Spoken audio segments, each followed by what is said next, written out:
Merci, Miles. Je suis très content d'être ici cet après-midi, d'être ici parmi vous pour vous parler d'un thème que je tiens à cœur. Et je vais me pencher plutôt sur la compétence langagère ou la compétence linguistique de l'enseignant de français langue seconde.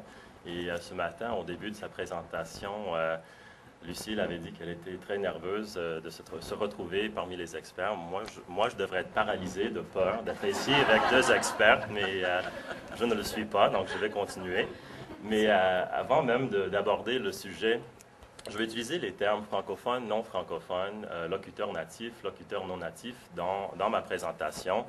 Mais comme vous allez le constater, je trouve que les termes, la distinction qu'on fait entre francophone et non francophone ou locuteurs natifs, non natifs, quand on parle des compétences de l'enseignant de français langue seconde, est un problème et est un obstacle à l'élaboration d'un modèle de compétences langagères qui décrit vraiment ce que l'enseignant de français langue seconde devrait être capable de faire. Ce que j'entends par le deuxième terme, la compétence langagère ou la compétence linguistique, c'est vraiment la capacité de l'enseignant de se servir de la langue pour communiquer dans son rôle d'enseignant et d'être un modèle pour les étudiants. Il y a Elder qui parle des connaissances générales, quand on parle de compétences langagères, des connaissances générales en ce qui concerne l'emploi de la langue, peu importe les conditions sous lesquelles on a appris ou on a acquis la langue. Donc, pour revenir au sujet, à mon avis, je vais citer certains chercheurs, mais à mon avis, on devrait éviter de cibler le locuteur natif comme modèle ou comme niveau de compétence langagère pour l'enseignant de français langue seconde.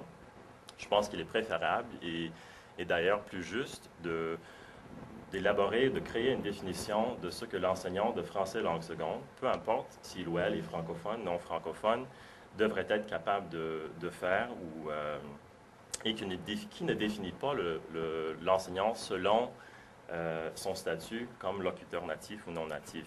Cette perspective n'est pas basée donc sur l'idéal du locuteur natif et ne vise pas comme cible le niveau du locuteur natif comme tel, mais décrit ou élabore un modèle de l'enseignant. Donc, je pense qu'il y a trois principes dont il faut tenir compte. Il est important de décrire en détail et de façon pratique le niveau de compétence qu'on vise.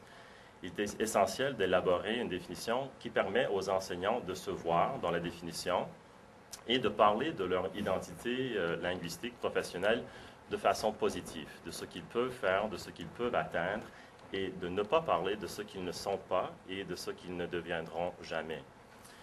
La compétence, et le troisième principe, la compétence linguistique, n'est qu'un des facteurs qui influence la capacité de l'enseignant de favoriser l'apprentissage du français, d'aider les élèves à maîtriser le français. Il faut aussi tenir compte de la formation de l'enseignant, des stratégies pédagogiques générales, gestion de salle de classe, motivation des élèves. Donc, je propose très brièvement de partager la perspective de quelques chercheurs qui ont parlé de cette question, dont Cook et Davies, et de vous présenter aussi ma perspective selon une étude que je suis en train de terminer, une étude au niveau de doctorat à l'Université de Toronto, à OSI. Donc, pour revenir au concept du locuteur natif, Pavlenko et Lantoff ont dit qu'il faut séparer deux choses importantes. Être né dans une certaine région du monde et son statut comme personne qui est née dans cette région du monde et participer dans une communauté de pratique comme enseignant et parler de sa formation générale et aussi sa capacité, son niveau de compétence linguistique. Il faut parler non seulement de son statut comme locuteur natif, mais vraiment la combinaison de sa formation et du niveau que la personne a atteint. Vivian Cook veut qu'on reconnaisse le locuteur non natif, la personne qui a appris la langue, qui enseigne la langue comme telle, et non de toujours viser le cible du locuteur natif. Il trouve qu'on ne peut jamais devenir francophone si on définit francophone comme personne qui a appris le français comme langue maternelle. Si on a appris le français comme une deuxième langue, on ne peut jamais devenir francophone selon cette définition, mais on peut maîtriser la langue, on peut atteindre un niveau, et il trouve qu'on devrait cibler, on devrait définir ce niveau de compétence linguistique et avoir des énoncés positifs, ce que la personne peut faire, et non simplement promouvoir un idée idéale de locuteur natif.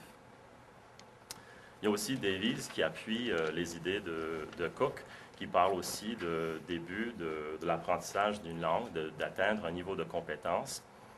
Et il cite aussi Packday qui parle du fait que même le locuteur natif est difficile à définir, parce qu'il existe plusieurs variétés de langues. Donc, quand on parle de l'anglais, est-ce que c'est l'anglais de l'Angleterre, de l'Inde, de l'Australie, du Canada? Et si on prend l'exemple du français, est-ce qu'on parle du français qu'on trouve ici au Canada, en France, en Belgique, dans les pays francophones de l'Afrique, et même au Canada, de quel français ou quel locuteur natif, est-ce que c'est le québécois, le franco-ontarien, franco-manitobain? Il y a toutes sortes de variétés et de modèles. Donc, pour terminer, pour parler un peu de mes observations, j'ai commencé une étude, ou j'ai fait une étude avec des participants qui sont des gens qui ont appris le français comme langue seconde, 15 participants qui sont des enseignants de français langue seconde en Ontario et qui ont parlé de comment comment ils se définissent, et leur définition était toujours des définitions par déficit et non par les différences. Ils se sont décrits en utilisant les termes, c'était des termes en anglais et en français, non francophone, locuteur non natif, near native, mais pas not fluent. Donc, c'était toujours une définition négative au lieu de parler de ce qu'ils font ou ce qu'ils peuvent faire et le niveau qu'ils peuvent atteindre. Ce qui est sorti pendant l'analyse de discours des participants, c'était aussi un sentiment de jugement. Et ils ont parlé de leur crédibilité. Et ils se sentaient parfois jugés par l'expert. Et non seulement par le francophone, mais quelqu'un qui avait un niveau supérieur. Et je pense même le terme non francophone, locuteur natif, a contribué à ce sentiment de jugement. Quand il y a un autre arbitre qui décide quel est le niveau ciblé et vous n'appartenez pas au même groupe, c'est très difficile de se sentir accepté. Et dans l'analyse, j'ai lu les écrits de Leigh et Wenger qui parlent de la communauté de pratique et du fait qu'il faut inviter les nouveaux membres à participer dans la communauté, et s'ils se sentent jugés, s'ils risquent de perdre un peu leur crédibilité comme enseignants, s'ils trouvent qu'ils font des erreurs ou s'ils n'ont pas le même niveau de français, c'est très difficile de les incorporer ou les intégrer dans la communauté de pratique. Donc, si on jette un regard vers l'avenir, je pense que le travail de CASALT et le travail du Conseil de l'Europe, en élaborant un modèle qui parle vraiment des énoncés positifs de ce que la personne peut atteindre, je pense que ça pourrait aider les enseignants de français langue seconde à savoir quel est le cible et à y arriver. Et je pense aussi dans les cours de formation initiale d'avoir des composants qui visent vraiment l'élaboration ou l'amélioration de ces compétences linguistiques, d'avoir cette occasion dans les programmes de formation. Baylis et Vignola ont parlé récemment du programme de formation initiale à Ottawa et le fait que les étudiants maîtres ont aimé les composants où ils avaient l'occasion de pratiquer, d'améliorer leurs compétences linguistiques. Et même ce matin, Wendy et Cynthia ont parlé d'un bac en éducation de 12 mois avec un volet au début qui vise vraiment un stage au Québec pour donner la chance aux étudiants maîtres d'améliorer leurs compétences linguistiques.